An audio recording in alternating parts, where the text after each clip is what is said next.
So students, जैसे कि हमने अपनी लास्ट वीडियो में अपने मेजर ऑफ सेंटर टेंडेंसी का फर्स्ट मेजर कंप्लीट किया था, मीन। आज के वीडियो में हम स्टार्ट करेंगे अपना सेकंड मेजर मीडियन। ठीक है, सबसे पहले मैं आपको बता दूं कि मीडियन क्या होता है। मीडियन का मतलब होता है हमारी मिडल वैल्यू, मतलब जो भी हमारे पास हमारा डेटा ऑब्जर्वेशंस रहेंगी, उस ऑब्जर्वेशन में कौन सी वैल्यू सेंटर में लाई कर रही है, मिडल में लाई कर रही है, उसको हम मीडियन बोलेंगे। ठीक है, अगर आपको किसी भी ऑब्जर्वेशंस का मीडियन निकालना है तो सबसे पहले हम यहाँ से समझेंगे कि मीडियन का निकालने के स्टेप्स क्या क्या रहेंगे हमारे पास। ठीक है, किसी भी डेटा का, किसी भी ऑब्जर्वेशन जो भी हमारे पास गिवन होंगे, उनका हमें अगर मीडियन निकालना होगा तो सबसे पहले हमारे पास अनग्रुप डेटा होता है। अनग्रुप डेटा की जो कि हो सकता है कि छोटा स्मॉल नंबर पहले दिया हो, बाद में दिया हो, तो पहले अनग्रुप डेटा को उसको हमने ग्रुप में कन्वर्ट करना है। ग्रुप में कैसे ग्रुप में कन्वर्ट नहीं करना, उसको असेंडिंग और डिसेंडिंग ऑर्डर में कन्वर्ट करना है अनग्रुप डेटा को। देन हमने उसमें मीडियन निकालने के लिए उसमें ये भी देखना है कि वो नंबर हमारे ऑड है या इवन है। एक एग्जाम्पल लेंगे, उस एग्जाम्पल से इसको समझेंगे, फिर थ्योरी पढ़ेंगे, फिर थ्योरी हमें ज़्यादा अच्छे से समझ आएगी। ठीक है, बेसिकली मीडियन का एक और मीनिंग होता है कि ये मतलब डेटा को इक्वल पार्ट्स में डिवाइड कर देता है। अगर हम किसी सेंटर ऑब्जर्वेशन को उठाते हैं तो सेंटर ऑब्जर्वेशन से पहले और सेंटर ऑब्जर्वेशन के बाद में इक्वल नंबर्स ऑफ ऑब्जर्वेशन होती है, मतलब हमारे डेटा को 2 इक्वल पार्ट्स में डिवाइड कर देता है। ठीक है, एक एग्जाम्पल लेंगे, ये एग्जाम्पल आपकी बुक में भी दे रखी है। एग्जाम्पल है, डेटा है हमारे पास अनग्रुप डेटा है 25, 20, 15, 35 एंड 18। ठीक है, ये कौन सा डेटा आ गया हमारे पास? Ungroup data.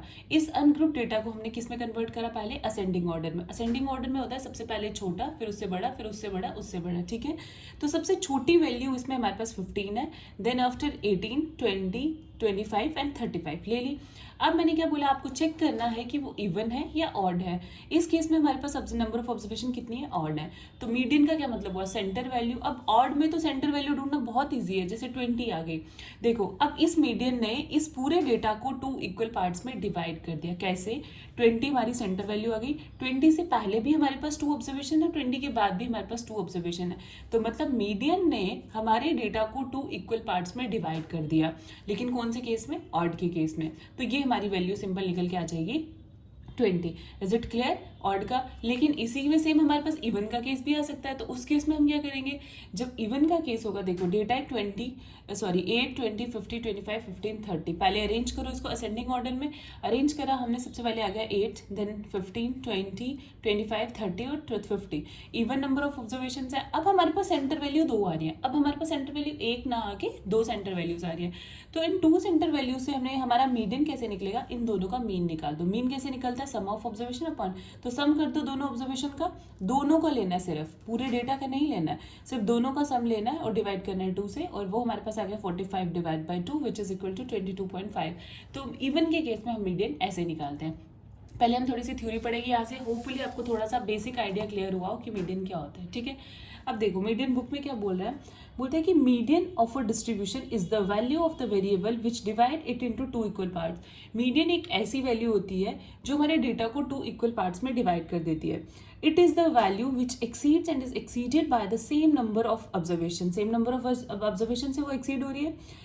That is, it is the value such that the number of observation above it is equal to the number of observation below it। मतलब कि जो हमने मीडियन अपना चूज करा होगा उससे ऊपर और उससे नीचे जो हमारी ऑब्जर्वेशंस होंगी वो इक्वल होंगी। जैसे मैंने आपको बताया, जैसे 20 हमारा आया तो 20 से पहले भी हमारे पास 2 ऑब्जर्वेशन थी और 20 के बाद भी हमारे पास 2 ऑब्जर्वेशन थी। फिर बोलता है द मीडियन इज दस अ पोजिशनल एवरेज। मीडियन को ही हम एक पोजिशन एवरेज भी बोलते हैं। ठीक है, लेकिन in case of the ungrouped data, if the number of observation is odd, then median, the middle value after the values have been arranged in ascending or descending order of the magnitude। अगर हमारे पास number of observations हमारी odd है तो median simple हमारा middle value बन जाएगा अपने हमारी ऑब्जर्वेशंस को असेंडिंग और डिसेंडिंग ऑर्डर में अरेंज करने के बाद। ठीक है, but in case of even number of observation there are 2 middle terms and median is obtain. Even number के केस में क्या होता है, हमारे पास 2 मिडिल टर्म्स आती है और वो कैसे निकलेगा? And median is obtain by taking the arithmetic mean of the middle terms. अगर 2 मिडिल टर्म्स आ रही है, जैसे मैंने आपको बताया, उन दोनों मिडिल टर्म्स का हमने अर्थमेटिक मीन ले लेना है। For example the median of the values, जो मैंने आपको अभी एग्जाम्पल दी, अब ये जैसे 25, 20, 15, 35, 18, दैट इज इन सबको हमने असेंडिंग ऑर्डर में अरेंज कर दिया एंड द मीडियन ऑफ, इसका मीडियन क्या आ जाएगा 20 and the median of next का दिया है, इवन नंबर का केस ले लिया है, उसका मीडियन निकल के आ जाएगा 22.5। होपफुली आपको सिंपल समझ आया हो कि जब हमारे पास अनग्रुप डेटा, मीडियन निकालने के 2 ही स्टेप्स हैं, डेटा को पहले असेंडिंग डिसेंडिंग में अरेंज करो, फिर उसका इवन और ऑड देखो, ये बिल्कुल सिंपल मीडियन निकालने का। लेकिन अब ऐसा भी केस आएगा जिसमें आपके पास फ्रीक्वेंसी डिस्ट्रीब्यूशन, क्योंकि हम सबके केस पढ़ते आ रहे हैं कि फ्रीक्वेंसी डिस्ट्रीब्यूशन का केस तो रहता ही है, ठीक है। तो अब हम फ्रीक्वेंसी डिस्ट्रीब्यूशन वाला केस भी देखेंगे इसमें।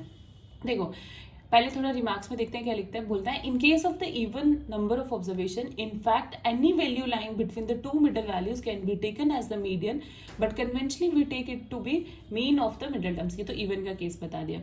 अब बोलता है in case of the discrete frequency distribution, अगर आपके पास फ्रीक्वेंसी गिवन होगी, मीन्स जो आपके पास ऑब्जर्वेशन है, जैसे ये एग्जांपल देखो, ऑब्जर्वेशन x 1 2 3 4 दिया है, अब 1 कितने टाइम्स आ रहा है आपके डेटा में 8 टाइम्स। फ्रीक्वेंसी का मतलब भी मैंने आपको क्या बताया था कि वो बताता है कि नंबर ऑफ ऑब्जर्वेशन कितने टाइम हमारे डेटा में आ रही है, मतलब उसकी हमें वैल्यू बताता है कि वो कितने टाइम्स रिपीट हो रहा है या कितने टाइम्स हमारे ऑब्जर्वेशन में वो वैल्यू है। तो इट मीन्स उस केस में क्या करेंगे, in case of discrete frequency distribution median is obtained by considering the cumulative frequency। हाँ, यहाँ पे आपके लिए एक वर्ड न्यू आया, क्यूमुलेटिव फ्रीक्वेंसी आपको निकालनी पड़ेगी।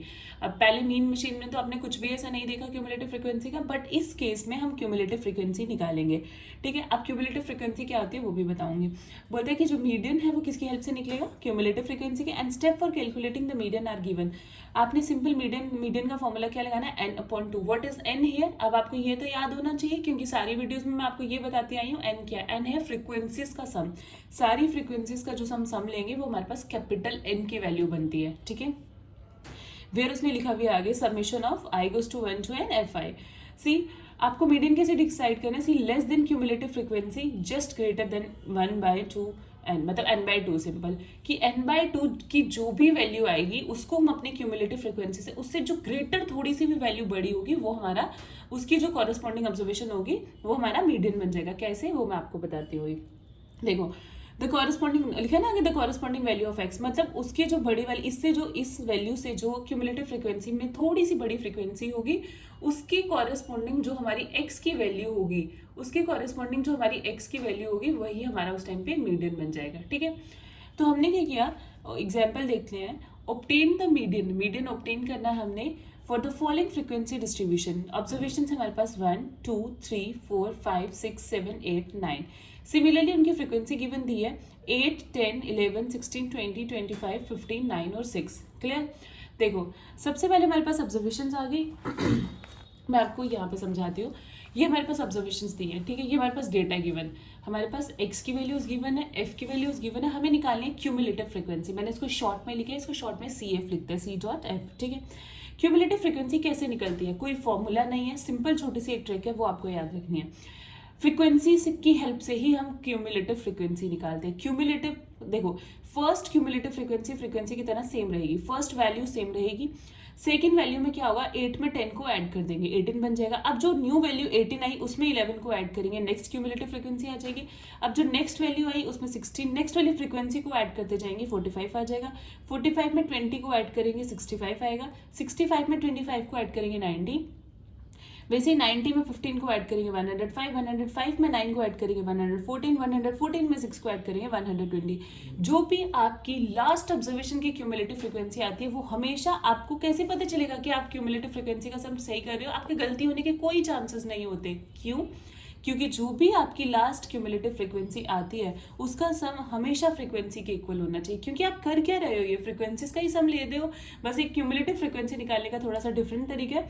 तो बस ये जो आपकी लास्ट क्यूमुलेटिव फ्रीक्वेंसी आनी चाहिए उसका सम हमेशा आपकी फ्रीक्वेंसी के सम के इक्वल होना चाहिए। हमने क्या बोला कि फ्रीक्वेंसी डिस्ट्रीब्यूशन के केस में हमें क्यूमुलेटिव फ्रीक्वेंसी की हेल्प से हम मीडियन निकालते हैं। अब देखो क्यूमुलेटिव फ्रीक्वेंसी निकाल दी, मीडियन कैसे निकालेंगे, अभी हमने फॉर्मूला पढ़ा अभी हमने फॉर्मूला पढ़ा n/2। व्हाट इज n है, 120। 120 को डिवाइड करेंगे 2 से, क्या आएगा, 60। लेकिन ये तो मीडियन नहीं है, उसने बोला कि अब इस 60 को देखो क्यूमुलेटिव फ्रीक्वेंसी में ये वैल्यू कहाँ लाई करती है।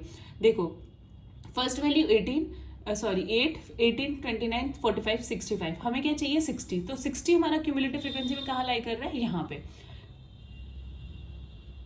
कर रहा है ना।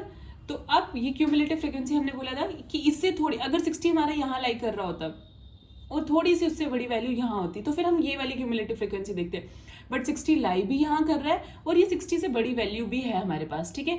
तो हम इसके कॉरेस्पॉन्डिंग एक्स की वैल्यू देखेंगे। देखो ये आ गई हमारे पास वैल्यू, इसके कॉरेस्पॉन्डिंग एक्स की वैल्यू देखेंगे। इसके कॉरेस्पॉन्डिंग एक्स की वैल्यू क्या है हमारे पास 5। तो इस केस में, इस ऑब्जर्वेशंस में हमारा मीडियन क्या बन जाएगा 5। ये हमारी मीडियन की वैल्यू आ जाएगी, हमारे पास मीडियन आ जाएगा। समझ आई कैसे करा, ठीक है। अगर इसमें कोई भी डाउट हो, ऐसे ही अगर हमारे पास यहाँ कोई और वैल्यू आती, सिर्फ क्यूमुलेटिव फ्रीक्वेंसी में हमें देखना है कि वो ऑब्जर्वेशन हमारी कहाँ लाई कर रही है, बस उसी के कॉरेस्पॉन्डिंग जो एक्स की वैल्यू होगी हमारी, वो हमारा मीडियन बन जाएगा। ये हमारा फ्रीक्वेंसी, जिस केस में हमारे पास फ्रीक्वेंसी डिस्ट्रीब्यूशन गिवन होगी, ये मीडियन का वो वाला केस आ गया, ठीक है। अगर इसमें कोई भी आपको किसी भी तरीके का एक भी सिंगल भी डाउट आ रहा है तो let me know in the comment.